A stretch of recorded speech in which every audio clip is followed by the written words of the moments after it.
y ayer el pueblo de Chihuahua fue contundente, o sea, una señora trató de defenderlo, pero pues a la hora que vio las acusaciones también de que se había robado hasta un ensayo de un estudiante, una llamada telefónica, un WhatsApp que manejó donde duplicaba el gasto para su campaña porque estaba viendo que la cosa no estaba pintando bien. Yo creo que él ya se siente perdido, él sabe que está fuera de juego, de competencia, y bueno, pues será simplemente el voto beneficiado, yo no le llamo voto duro, beneficiado de bonos, cupones, limosnas, que está manejando la 4T como programas sociales, los que pueda traerle algunos votos. ¿Cuáles fueron los delitos que lo tipificaron ahí plenamente culpable? Sí, bueno, pues uno de ellos definitivamente fue el aspecto de la traición, el cohecho, el abuso de autoridad, actos que iban más allá de su jurisdicción como delegado de la 4T en el tema de bienestar, el uso ilícito hasta de la campaña del coronavirus, como para él enaltecerse como un paladín de la salud. Es un oportunista político, pero esos fueron los principales delitos: corrupción, cohecho, traición al pueblo de Chihuahua, y definitivamente trae en su historia una homicidio, podríamos llamarle imprudencial, a la hora que él fue el que generó con su traición el llevar agua a los Estados Unidos en un mal momento por las sequías en Chihuahua, y que nunca, a pesar de los tratados, había habido un problema en la historia de Chihuahua. O sea, son ineptos, pero sobre todo aquí pienso que el hombre es un promotor de todas las campañas pro aborto, pro matrimonio igualitario, o sea, y la gente en Chihuahua se defendió muy bien.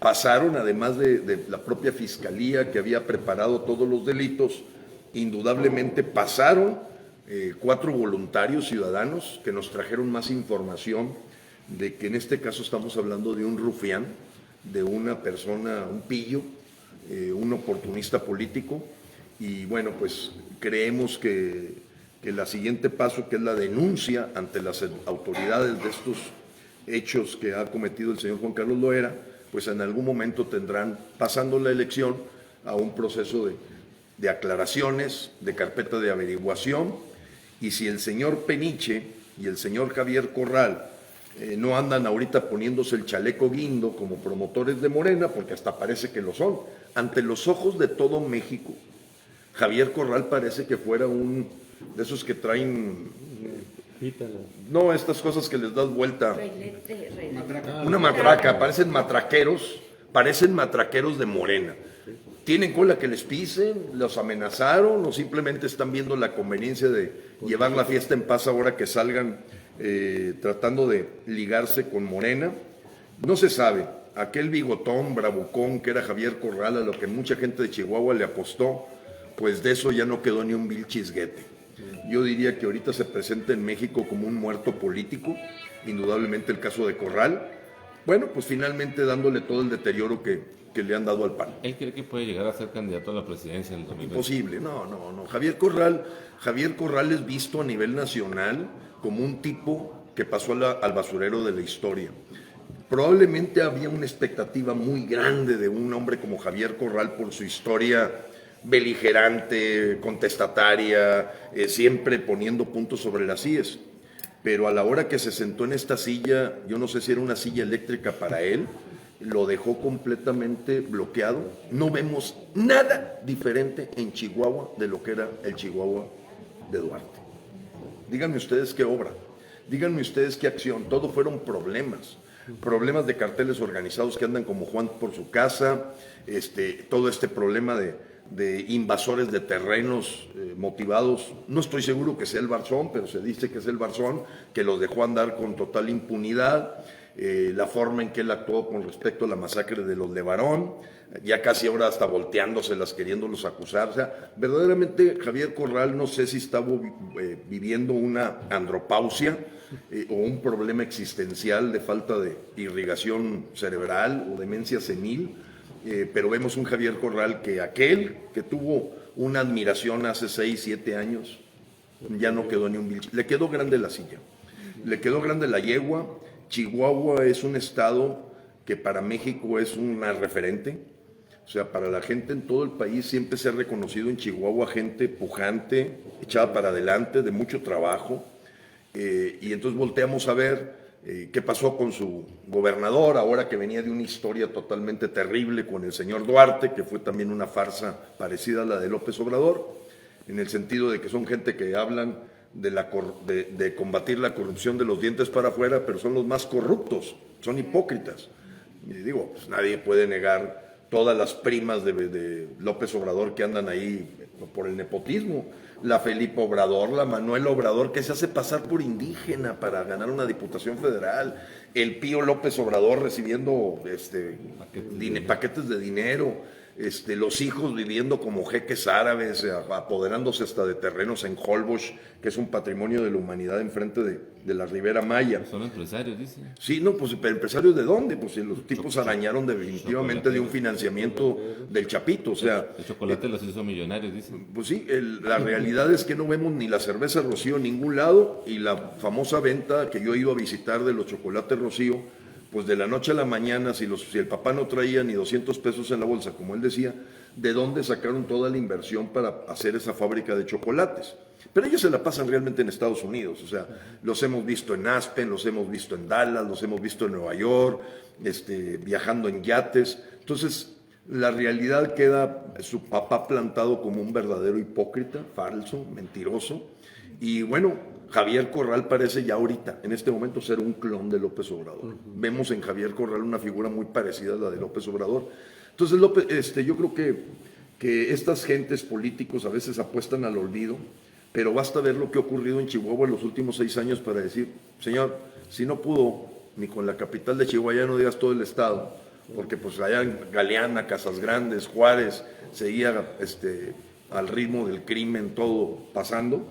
Pues creo que se rodeó, como dicen, gente de segunda, escoge gente de tercera y de cuarta, y lo veo en el señor Peniche, la Concha Landa y todo. Todo ese grupito son gente de cuarta.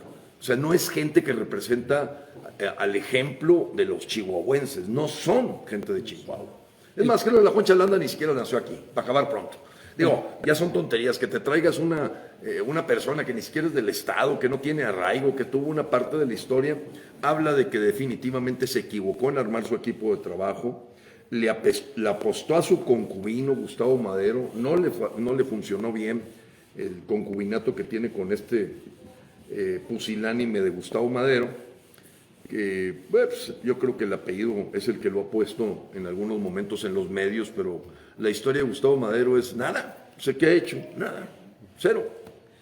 El tema del abstencionismo y sobre todo el tema de las personas indecisas, había cerca de un 20 y tantos % de personas que seguían indecisas y que se identificaba que eran personas que se habían arrepentido de haber apoyado a Morena, pero que no se animaban a ir a votar ahora para castigarlos.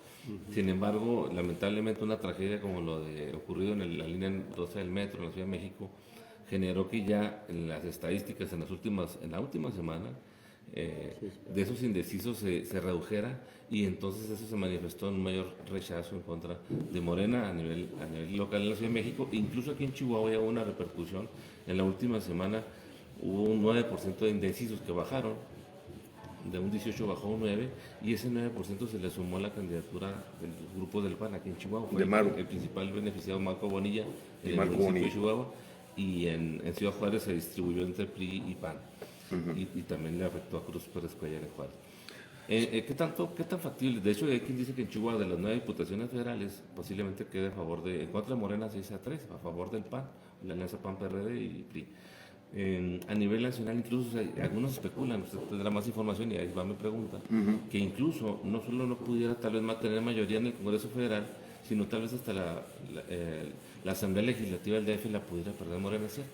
Bueno, definitivamente hay un resentimiento. El asunto es que se tiene corto tiempo para que la gente digiera el llamado al carajo de López Obrador. O sea, ese llamado al carajo con las víctimas de la línea 12 definitivamente lo va a golpear.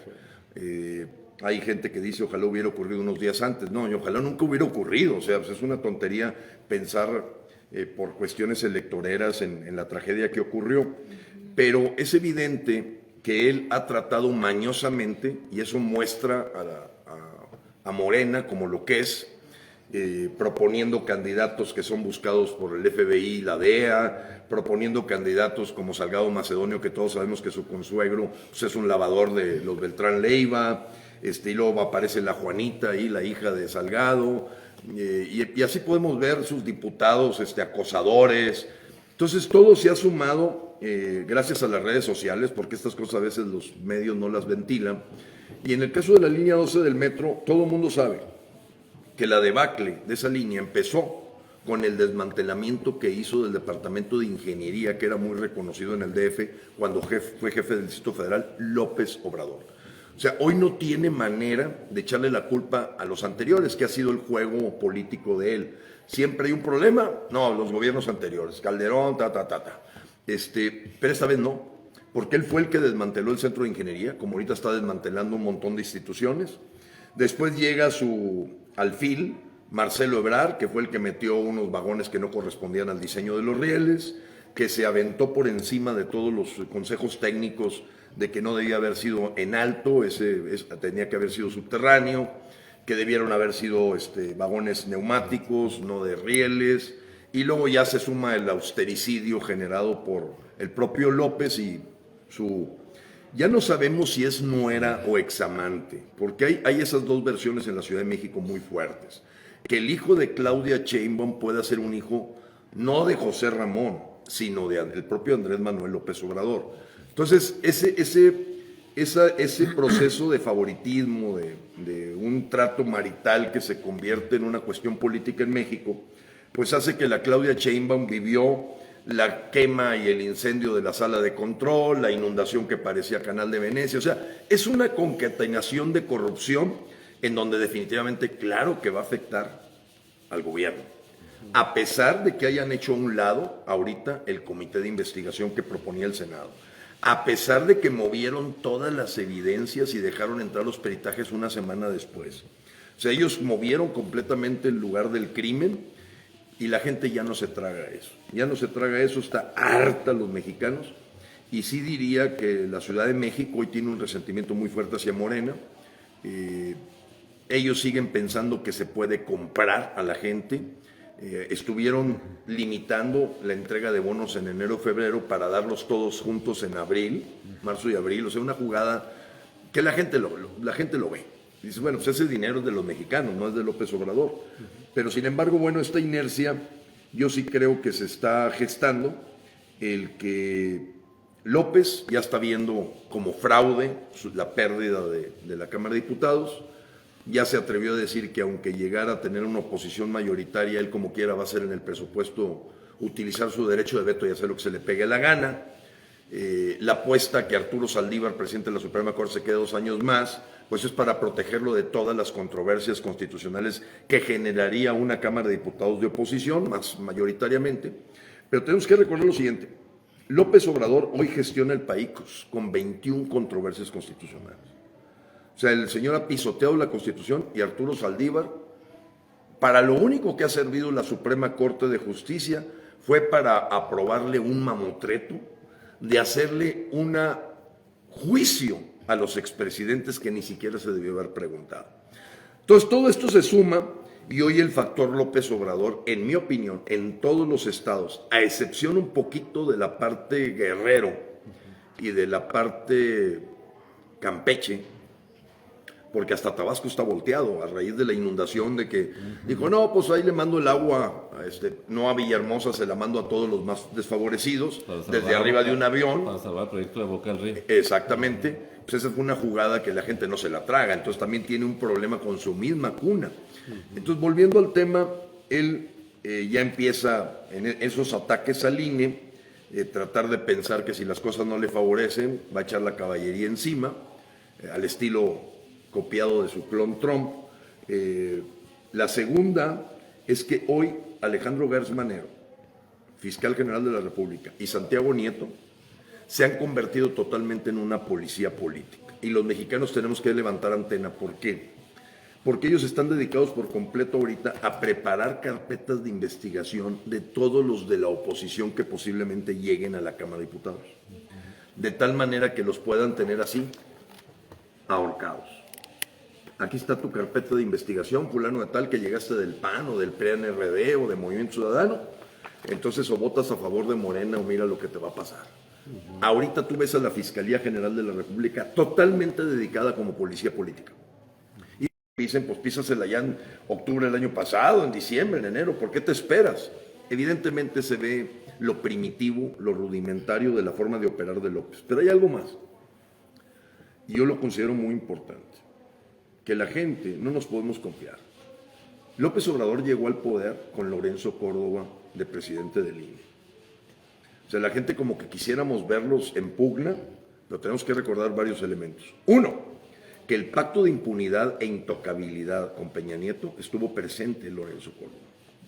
Cuando el desvío de 10 millones de votos del PRI hacia Morena, a cambio de que no, ya, o sea, ellos ya daban por perdido a mí, desvían el proceso de campaña y los operadores políticos del PRI para apoyar a López.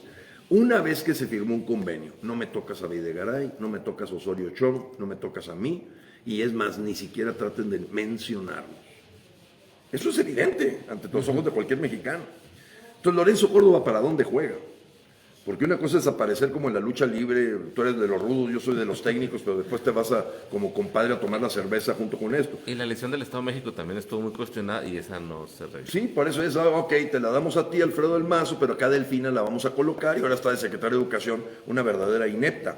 Porque recordemos que Delfina no es más que la hija política de Higinio Martínez, que ha manejado los carteles del narcotráfico en Texcoco y que también ha logrado posicionar agentes en las aduanas de México para la transportación y el trasiego de drogas. O sea, Higinio Martínez es un capo y es el papá de Delfina. O sea, eso se sabe ahí en el Estado de México. Pero volviendo al tema, hay varias cosas que nadie se puede explicar. No hay ningún mexicano que tenga dudas que la plataforma Servidores a la Nación, que yo le llamo Servidores a la Traición, es un proceso proselitista electoral a favor de Morena. Nadie lo duda. ¿Por qué no ha hecho nada el INE? ¿Por qué no ha suspendido los trabajos por varios meses de los Servidores a la Traición? ¿Por qué no ha acabado por completo de decir, señores, ya los pescamos a ustedes promoviendo a través de las vacunas el voto Morena, condicionando los bonos? Los hemos visto en todo el país, entregando, levantando censos. ¿Por qué no ha hecho nada Lorenzo Córdoba? ¿Por qué Ciro Murayama está callado, que son de los más beligerantes? O sea, no ves al Consejo del INE tomando las decisiones de acuerdo a la ley electoral. Eso por un lado. Y la segunda, oye, ¿por qué no vas y lo sacas de la mañanera al señor? Si ya le mandaste un exhorto, ya lo pusiste en la picota, oiga señor, usted se calla y se sale, porque somos un instituto que sigue leyes y hay un Estado de Derecho. Entonces yo veo que no nos podemos confiar en el INE. Y eso hace una mezcla muy delicada como para poder ser capaces de decir cuál es el pronóstico. Y hay mucha gente que me dice, no, yo creo que sí vamos a tener mayoría de oposición. Pues ¿cuál oposición? Porque también hay que tener cuidado. El PAN y el PRI votó a favor del PAN-Out, la plataforma de uso de datos biométricos de la intimidad de los mexicanos por el uso de celulares, la votó a favor el PRI y el PAN. La militarización de México la votó a favor el PRI y el PAN. Entonces hay que tener cuidado porque ustedes han visto alguna movilización del PAN contra la caída de los fideicomisos, por ejemplo. ¿O han visto una gran movilización que haya generado Alito Moreno contra el asunto de la ley de hidrocarburos, que ahorita ya están confiscadas 9 gasolineras? O sea, ya no digas plantas petroquímicas. O sea, la nueva ley de hidrocarburos, ahorita suspendida por el juez Gómez Fierro, deja en total facilidad de que puedas, a raíz de la seguridad nacional o de la riqueza nacional, a la gente de Hidrocina le acaban de confiscar 7 gasolineras. O sea, ya estás dando pasos a la expropiación masiva por toda la parte de la ley de hidrocarburos. Entonces dices, oye, a ver, ¿quiénes votaron en contra de la ley de la industria eléctrica? ¿Quiénes votaron en contra de la desaparición de los fideicomisos? Entonces la oposición ha estado diluida, pusilánime, perdida. No la vemos movilizada en México. Empresarios, comerciantes. Por otro lado, los empresarios apostando al diálogo. El juego que ha hecho Carlos Salazar Lomelí como presidente del Consejo Coordinador Empresarial y ahora Pepe Medina Mora, que ya le bajó completamente, como decimos, de valentía de la que Gustavo de Hoyos en algún momento tuvo. Pues es un tipo que su primo pues fue acusado y fue sacado como ministro de la Suprema Corte. Entonces no entendemos por qué Coparmex le da un papel de representación de los empresarios a una persona como José Medina Mora, que lo que va a hacer es jugar, como yo le llamo, al perfil Lord Chamberlain. Recuérdese que Lord Chamberlain era el primer ministro de Inglaterra cuando se le ocurrió, no hombre, vamos a dialogar con Hitler, hombre, no pasa nada, vamos a crear mesas de diálogo con Hitler.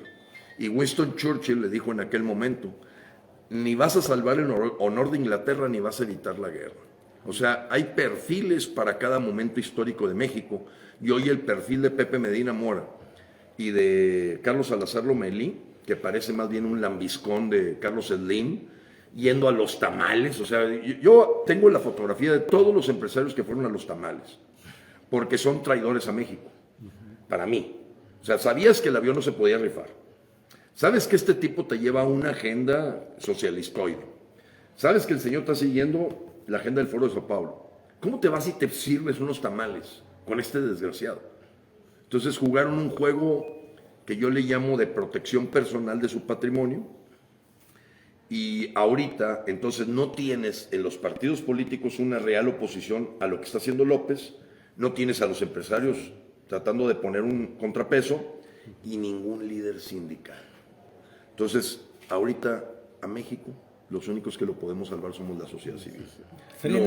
Frena, ¿qué dice de todo esto que se maneja y que es del conocimiento público? ¿Qué dice Frena de los grandes periodistas, de las grandes plataformas que se han hecho ahorita? Que si ellos saben perfectamente lo que está pasando, ¿por qué los grandes periodistas lo callan esto? Hay dos cosas. Como dicen, el miedo no anda en burro. Ya salió del país Broso, ya salió del país Carlos Loret de Mola y acaba de anunciar ya el cierre de su programa Pedro Ferriz de Con. Apenas fue el viernes. Entonces todo eso se suma para crear un asunto entre autocensura y miedo a cómo pueda actuar esta dictadura. Que hay que llamarle las cosas por su nombre.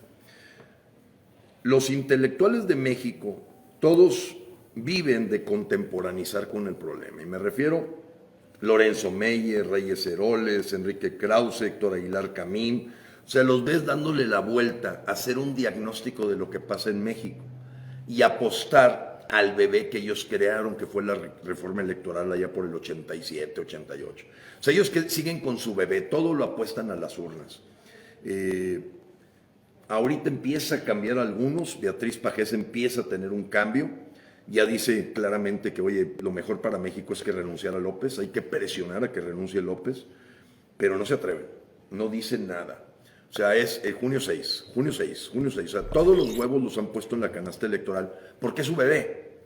Y creo que hay una generación de editorialistas, de periodistas que van de salida y como que hay una generación perdida.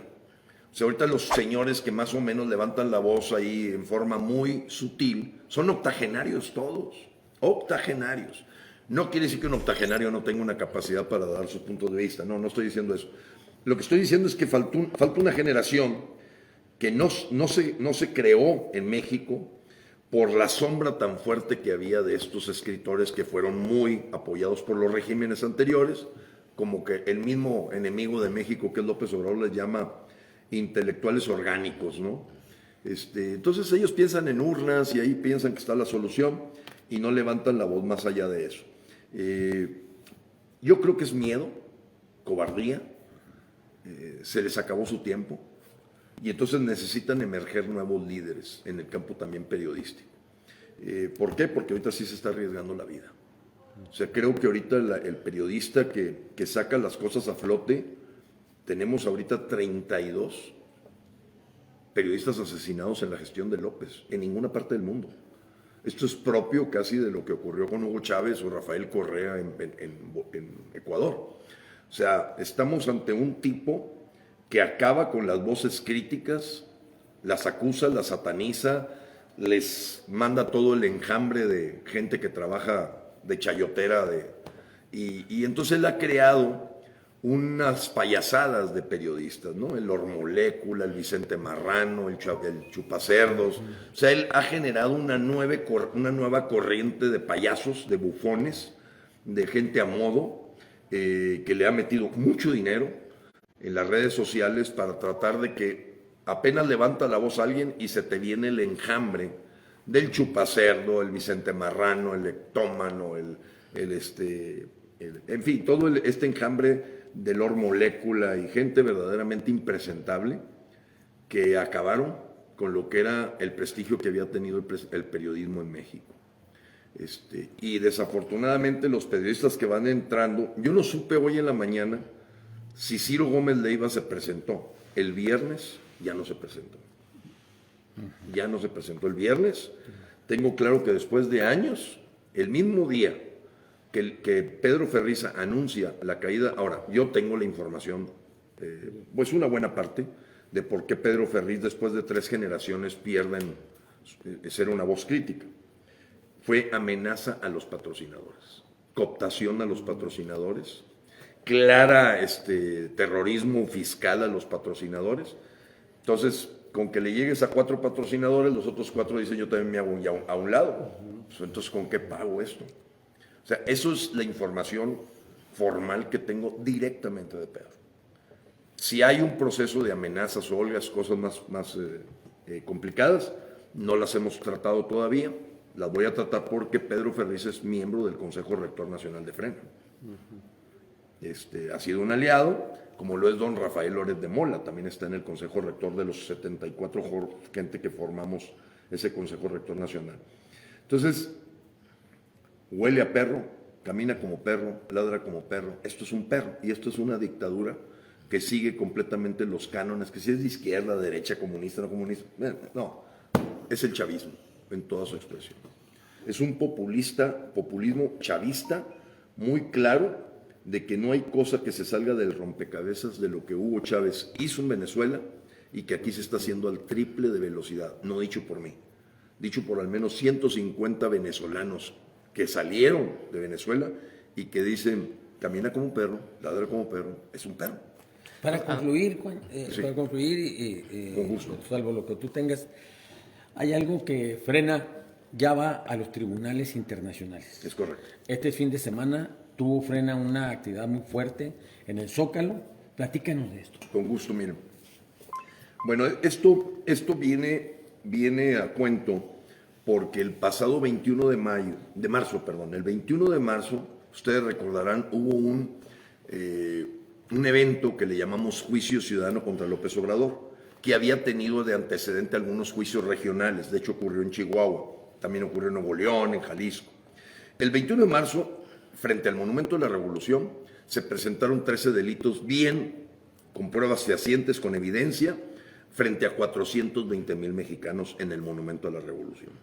La unanimidad de la culpabilidad de López Obrador pues escapa al control que pueda tener de los medios, de los tribunales, etcétera, etcétera. ¿Eso en qué se convirtió? En sendas ya acusaciones con todas las pruebas ante el fiscal general de la República. Esto se presentó el 13 de mayo, donde se agregó un delito, que es el de la línea 12 del metro.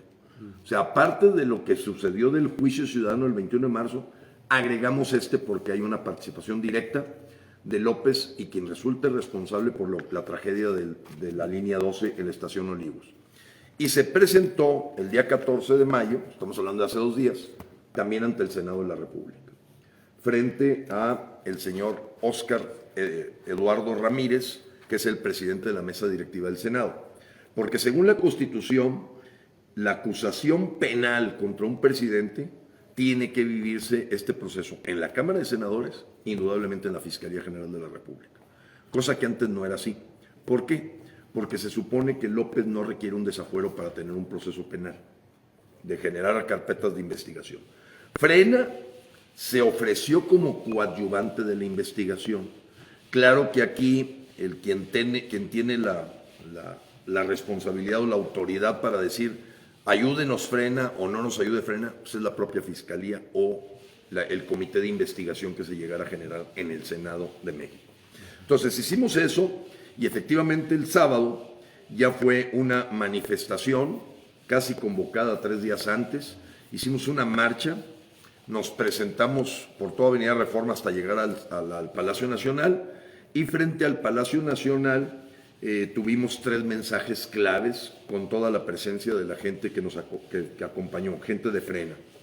Uno, el de don Rafael Loret de Mola, donde pues lógicamente invita a López Obrador a que salga del Palacio Nacional, a que nos confronte, a que nos diga sus puntos de vista, nos trate de convencer, sabiendo que andaba por ahí, pero creo que ya pareció que andaba por Sinaloa. La segunda fue el mensaje de Jorge Gual de Tamaulipas, y el tercero fue el mensaje de un servidor, Gilberto Lozano. Básicamente lo nuestro es que no puede quedar en el olvido lo que pasó en la línea 12 del metro, y que todo lo que está haciendo el señor López Obrador para tratar de poner la basura abajo de la alfombra, esconderlo, meter peritajes ya fuera de tiempo, pues va a quedar como el asesinato de Erika Alonso y Rafael Moreno Bayo, va a quedar también como la tragedia de Tlalehulpan, va a quedar como la masacre de los Levarón, y el señor todavía se atreve a decir que no ha habido masacres en México. Yo tengo contabilizadas más de 176 masacres, donde al menos han muerto 4 o 5 mexicanos al mismo tiempo. Hay muchas en Michoacán, en Jalisco, etcétera, etcétera. A Veracruz. Entonces, el señor, toda su apuesta es mediática, en el sentido de siempre crear una nueva cortina de humo que haga olvidar el asunto de lo que pasó la semana pasada. Ese es el juego de López. Y si ahorita va a pedirle perdón a China, pues deberías de empezar por pedirle perdón a los deudos de los 26 muertos en la tragedia de la línea 12 del metro, y los 79, yo tengo nombres y apellidos de los 79 hospitalizados. Además de que han recibido un trato indigno, una forma, porque tenemos otra información. El gobierno de la Ciudad de México no nos ha podido presentar que pagó el seguro del metro. Casi ya tenemos 100%, al menos a través del INAI y de las propias autoridades del gobierno de la Ciudad de México, no se renovó el seguro de responsabilidad civil del metro de la Ciudad de México. Y lo presumían que sí lo habían hecho, ¿no? No nos han podido demostrar eso. Ellos van a estar ahí diciendo, pero volvemos a lo mismo. Ahora voy a pedirle perdón a China, ahora voy a hacer... O sea, todo es crear una nueva nota a través de tonterías, payasadas y ocurrencias para que la gente trate de olvidarlo de la línea 12 del metro. Y eso fue a lo que nos dedicamos el pasado sábado. Vamos a que esto no se olvide. Y claro, observas en los medios, pues tendencia en un gran porcentaje a también seguir la orquestación de manipular la información para los mexicanos, y son pocos medios los que mencionan y dejan viva todavía la noticia de, bueno, ¿se pagó el seguro o no se pagó? ¿Qué dice el peritaje? ¿Cómo están atendiendo a los deudos? Hay algunos de ellos que hasta tuvieron problemas para enterrar a sus familiares.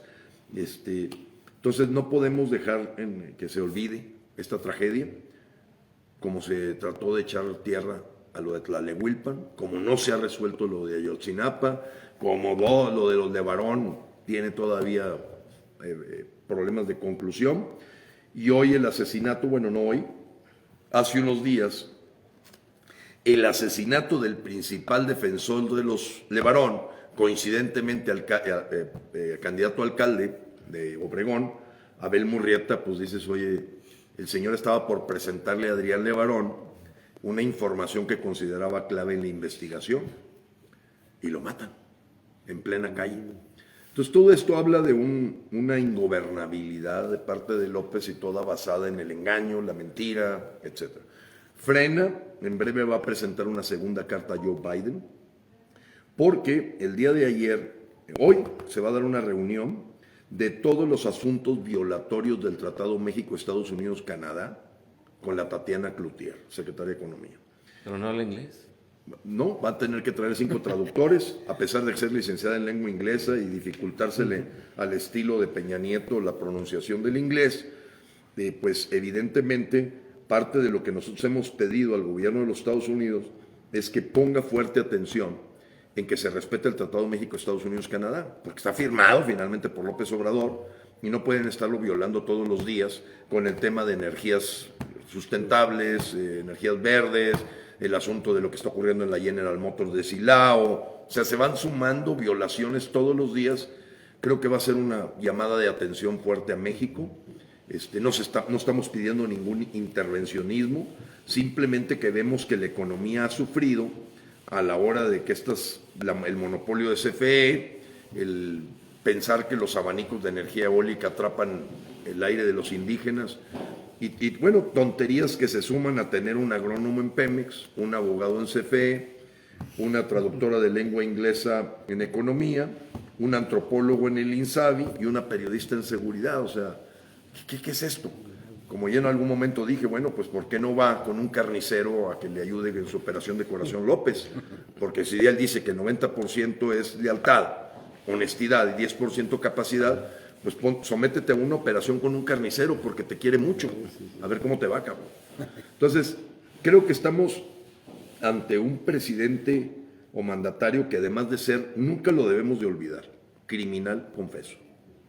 Él es un criminal confeso ahorita, ya no solamente por el elemento de haber aceptado la intromisión y meter las manos en la elección de Nuevo León, y que a través de una senadora también se jugó, que estaba muy interesado en lo que pasara en Jalisco. Yo no lo dudo que también Chihuahua le esté metiendo mucho dinero.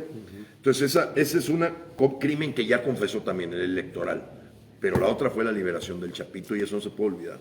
El señor no es presidente, de facto no lo es. O sea, el señor está inhabilitado de facto cuando es un crimen en el que, como dicen,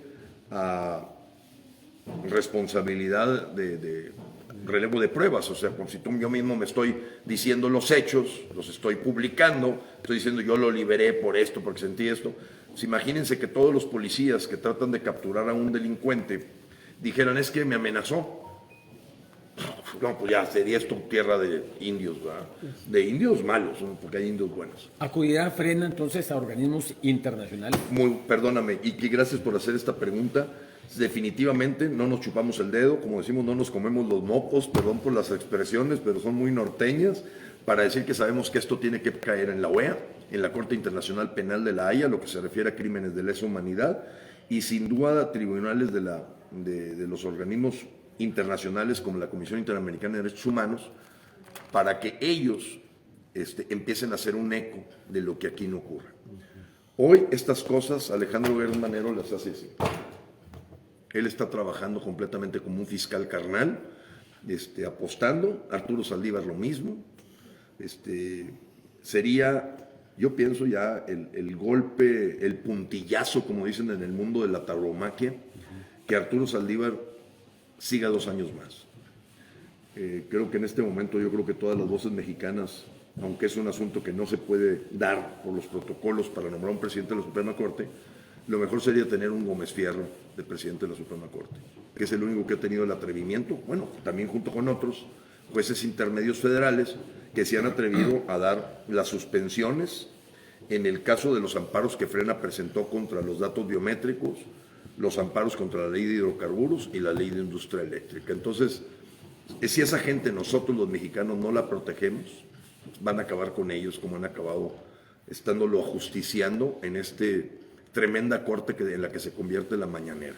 Porque López hace de Ministerio Público, de juez, de veredicto, de jurado, hace de todo ahí, y él acribilla completamente. Director de comunicación. De todo hace menos lo que el trabajo que le corresponde. Pero bueno, sería muy interesante para ustedes investigar si Ciro Gómez Leiva hoy estuvo al aire o ya verdaderamente lo sacaron del juego. Y va a seguir seguramente, a lo mejor, no sé, López Dóriga, otros medios, ahí van, ellos van arrasando, igual que lo hizo Rafael Correa en Ecuador, Evo Morales en Bolivia y no se diga Hugo Chávez en Venezuela. Entonces, aunque la tendencia pareciera ser que los mexicanos están recapacitando y pudieran manifestar su voto en contra del gobierno de Morena en las urnas, la invitación es a que no nos confiemos, a que vigilemos ese resultado. Así es, de hecho nosotros en el caso de la observación electoral hicimos una promoción muy fuerte, le llamamos Defensores de la Democracia, que gente de Frena fuera observador electoral, que tomara la capacitación, y ahorita se está armando un sitio para poder hacer las denuncias y pegárnosle sobre todo a la gente de la OEA. Recuérdese que la OEA aceptó el reclamo que hizo México de tener observadores internacionales, pero aún así sabemos que mucho del truco no se hace en la casilla. El truco está en las actas y las sumatorias que se llegan a dar después. En las actas está buena parte del truco. Y sabemos por lo que ocurrió en Venezuela y en el propio Bolivia, pues que el juego que trabaja este grupo G2 cubano y Venezuela, que son los principales marcadores de la agenda política de México, qué estén pensando hacer para llevarse todas las actas y utilizar la última hoja para manipularlas. Todo puede suceder. Todo puede suceder, pero ahorita, bueno, la orientación de Frena todo está a convertir junio 6 como la gran protesta nacional en las urnas. O sea, vamos a protestar en las urnas. Tenemos claro que hay 7 morenas, no es una. Morena 1, pues es Morena. Morena 2 es el Partido del Trabajo. Morena 3 es el PT, el PANAL. Morena 4 es el Partido Verde. Redes sociales progresistas. Sí, Morena 5, pues es el Fuerza México de Pedro Aces y Ricardo Monreal. Morena 6, pues es el partido RCP del Bester Gordillo. Entonces tenemos 7 morenas. La gente, vaya, eso es un juego truculento desde las épocas del PRI de tener partidos satélites. Repite ese mismo asunto López Obrador. Entonces lo que pudiéramos llamar oposición hoy en el país, pues es PRI, PAN, PRD y Movimiento Ciudadano. Y aún sabiendo que en algunos casos, por ejemplo, yo les voy a platicar el caso de Nuevo León, el PRI es primor. O sea, Adrián de la Garza es primor, no está en la alianza PRI-PAN-RD. Él siempre ha jugado a favor de López y hacen un juego como que López le echa por las tarjetas y que esto y que el otro, pero no es real. Yo tengo al menos 7 fotografías donde llega López Obrador a Nuevo León y el primero que lo recibía y foto con él es Adrián de la Garza. Y él siempre tuvo 2 veladoras prendidas, una por el PRI y otra por Morena. A la hora que sale clara luz, dice, bueno, ya tenemos, Primor ya tiene 2 candidatos, no tiene 1, tiene 2. Porque finalmente hay que entender todo el juego, por ejemplo el caso de Nuevo León, para que vean lo truculento que es. La señora de Morena toda su vida estuvo en el PRI. Su esposo Abel Guerra pues fue el presidente estatal del PRI, un verdadero gángster, Abel de la Guerra. ¿Quiénes son los padrinos de la boda de Clara Luz y del señor Abel Guerra? Greta Salinas y Rodrigo Medina de la Cruz. ¿Y quién fue el principal protector siendo procurador de Rodrigo Medina de la Cruz? Adrián de la Garza. Entonces todo queda en casa y en familia y a la gente le hacen creer como que hay una competencia, pero primor, en el caso de Nuevo León, está más que evidente. Está más que evidente. O sea, realmente ahí los que pueden estar compitiendo para efectos de tener un contrapeso contra Morena y la entrada de López Obrador a Nuevo León, como ustedes aquí en Chihuahua, se pierde Chihuahua, se pierde Nuevo León, se pierde México. O sea, aquí el caso de Chihuahua, si se llega a meter Morena aquí, ya perdimos el norte. Y entonces ahora sí ya peligra toda una dictadura que probablemente van a ser nuestros hijos y nietos los que la resuelvan. Frena no termina el 6 de junio, Frena el 7 de junio empieza su segunda etapa con mucho más, tercera etapa, que la primera etapa era tratar de buscar la renuncia de López antes de noviembre 30. La segunda etapa pues es todo este proceso de evidenciar al dictador para efectos de que el juego electoral no fuera a su favor. Y viene la tercera etapa, a López no lo vamos a dejar ni un día sin tratar de buscar su renuncia. Y lo que está empezando a ocurrir, que no había ocurrido, lo quiero decir abiertamente, es que los empresarios que han dejado creer en sus cúpulas se están viniendo con Frena. Y eso no lo teníamos antes. O sea, yo ahorita puedo estar teniendo desayunos con los empresarios de Chihuahua, de Sonora, de Jalisco, de Guanajuato, de Querétaro, de Aguascalientes, de Nuevo León, que antes no se daban porque todavía apostaban a la institución del Consejo Coordinador Empresarial y la Coparmex. Ahorita, en forma así cuidadosa, sutil, dicen, oye, no creo en lo que está haciendo Pepe Medina Mora, ¿cómo apoyamos a Frena? Esto es lo correcto. Y te lo digo de grandes empresarios en todo el país.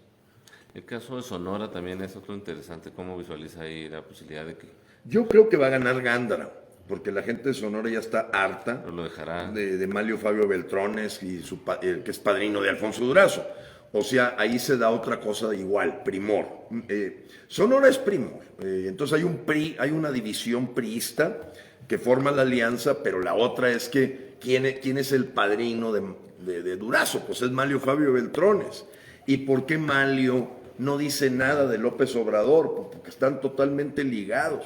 Llámese porque le tiene una carpeta de investigación como la que tiene la DEA en Estados Unidos contra Manlio, que no puede ni pisar terreno gringo, o llámese por acuerdos que hayan hecho desde la época de Peña Nieto, pero yo veo un Manlio que, por ejemplo, atacó a Frena de cómo nos atrevíamos nosotros a evaluar negativamente a López si había ganado con 30 millones de votos. O sea, ¿de cuándo acá agarra el micrófono Manlio? No para defender al PRI, no para defender a López. Entonces, ahí el juego Durazo Recordemos que Durazo ha sido el interlocutor de los últimos 20 años o más de los carteles. Yo a la gente le digo, está muy sencillo, ve la serie Narcos en Netflix. El burócrata que con un partido, con el otro y con el otro, es el interlocutor, un tipo de bigotitos. Ese es Durazo, en la película. O sea, Durazo, recuérdense, estuvo en las épocas de la campaña de Colosio, muy pegado con Ernesto Zedillo Ponce de León y manejando la interlocución con los carteles. Después nos apareció como secretario particular de Vicente Fox. Y ahora aparece en Morena. ¿Quién lo nombra? El Chapito. El señor del cartel Jalisco Nueva Generación, el cartel de Juárez y el de Tijuana. Ellos nombran al Mayo, ellos son los que nombran a Alfonso Durazo. Y el puente dorado para llegar a la frontera de Estados Unidos, pues, es muy importante Sonora y Chihuahua. No lo podemos negar. Entonces Alfonso Durazo es el cuate que fue capaz de comprarle la casa al Señor de los Cielos. O sea, es una figura siniestra, Durazo, además de que pues, no tiene nada que mostrar de su trabajo como secretario de Seguridad Pública. No hizo nada, pues simplemente él fue el que le dijo, oye, López, el mensaje que tenemos de parte del Chapito y de los carteles es abrazos. Y por cierto, tal día es el cumpleaños del Chapito. Encargo que saludes a la mamá. O sea, ese es el trabajo que hacía Durazo con López Obrador. Totalmente el trabajo de los carteles. Entonces yo me he atrevido a decir, más para cerrar, decirle, Chapito, ya quita López. Te equivocaste. Hasta a ti te va mal. En fin.